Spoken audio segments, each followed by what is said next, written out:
Bon les gars, cet épisode des Green à Big City, il faut qu'on en parle. Parce que déjà, Cricket, mon gars Cricket, je l'aime bien hein, mais parfois j'ai vraiment envie de lui donner un neurone, un seul, juste pour qu'il arrête de se foutre à poil pour chasser des lions imaginaires. Ça commence tranquille. Le soleil se lève, Cricket saute du lit comme si c'était Noël, sauf qu'évidemment c'est pas Noël. C'est le jour où il doit prouver qu'il est un vrai Green, pas un Green de Wish. Et direct, il traîne Tilly hors du lit, la pauvre. Elle capte rien, elle veut juste dormir, t'as vu. Mais Cricket lui, il est déjà dans le turfu. Il voit son nom brodé sur le kit familial à côté de sa mère qui a défoncé un putain de Wolverine. C'est un glouton hein, pour ceux qui savent pas. Le jour de son mariage.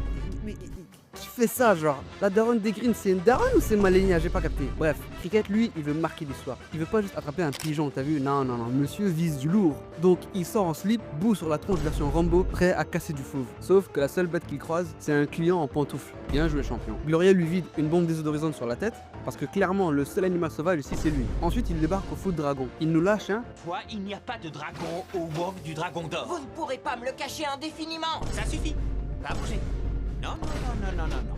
Il s'est fait jeter comme un sac plastique, normal. Et là, qui sort du buisson? Grand-mère, la matriarche, la bosse, la daronne du daron. Et elle te sort la règle numéro 1 du rituel, ne jamais baisser sa garde. Et si t'échoues, t'es plus un Green. Comment il s'appellera du coup? Cricket Dupont? Cricket marchand? Je sais pas. Mais en tout cas, ce sera pas Green. L'humiliation est absolue. Donc Cricket panique pas, il improvise. Il voit un cheval? Non. Un chien? Un écureuil? T'as cru que grand-mère elle allait valider ça genre? Elle a combattu un ours, mec. Un ours. Toi tu te ramènes avec un rongeur de 200 grammes. T'es sérieux? Et là le gars, il rentre au bercail, full ketchup sur le front. Et il nous lâche un...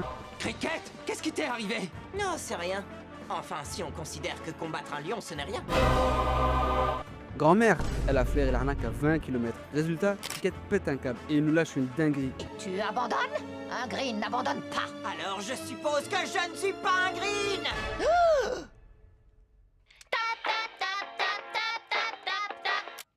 Quoi, j'ai cassé l'ambiance?